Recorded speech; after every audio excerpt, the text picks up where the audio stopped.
साथियों, कल जो बांग्लादेश में घटनाएं हुई हैं और वहाँ जिस प्रकार से शेख हसीना को सत्ता से बेदखल कर दिया गया है, वो भी वहाँ के जो इस्लामिक फंडामेंटलिस्ट हैं, इस्लामिक उग्रवादी हैं, उनके द्वारा और यूएस, पाकिस्तान, चाइना, इनके सपोर्ट से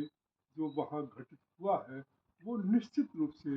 भारत के लिए एक चिंता का विषय है। वहाँ पर जब से शेख हसीना आई थी, तब से एक शांति का वातावरण डेवलप हो रहा था। देश आर्थिक रूप से मजबूत हो रहा था, वहाँ समृद्धि आ रही थी, एम्प्लॉयमेंट लोगों को मिल रहा था। पर इस सब के बावजूद ये किसी को अच्छा नहीं लगा और ये जितने देश हैं वो सब अपनी कठपुतली सरकार चाहते हैं, अर्थात उनकी जो पॉलिसीज हैं उसके हिसाब से वो सरकारें काम करें तो ठीक, अन्यथा वो जो है उनको बर्बाद करने का तरीका ढूंढ लेते हैं। ये पहली बार नहीं है, इससे पहले भी अनेक देशों में यूएस के द्वारा और दूसरे कंट्रीज के द्वारा, पाकिस्तान के द्वारा किस ढंग से कैसे आतंकवादी गतिविधियां बढ़ाई जाती हैं, इस्लामिक फंडामेंटलिज्म बढ़ा करके किस ढंग से जो है सत्ताएं जो है बनाई जाती हैं, बिगाड़ी जाती हैं, ये खेल आप चल रहा है। परंतु कुछ समय से हम जानते हैं कि अमेरिका विशेष रूप से शेख हसीना गवर्नमेंट से नाराज था और शेख हसीना गवर्नमेंट ने एक आरोप लगाया था कि उनके ऊपर अमेरिका ये प्रेशराइज कर रहा है कि वहाँ जो बांग्लादेश का कुछ पार्ट है,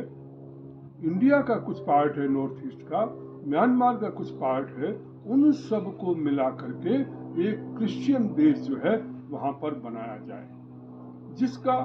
शेख हसीना गवर्नमेंट जो है वो विरोध कर रही थी और उन्होंने ओपनली इस बात का विरोध किया था।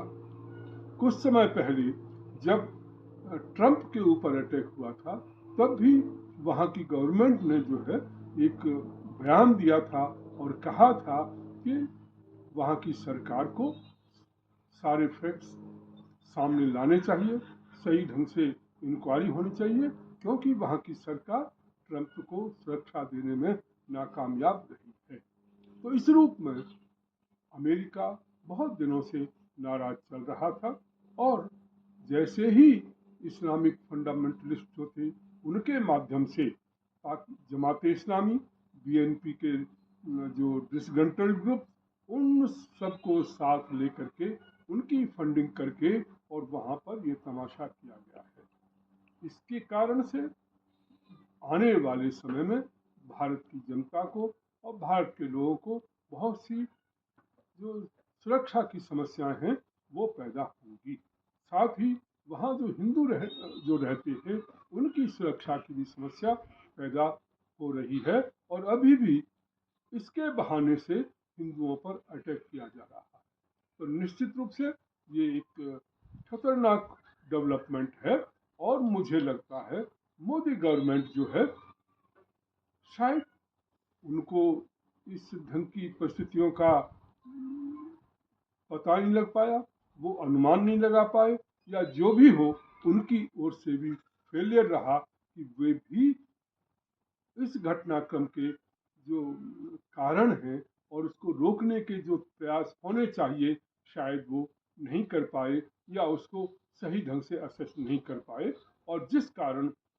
शेख हसीना को इन परिस्थितियों में वहाँ से भागना पड़ा और जबरदस्ती उससे रेजिग्नेशन लिया गया है। साथियों, ये हमारे लिए बड़ी चिंता का विषय है।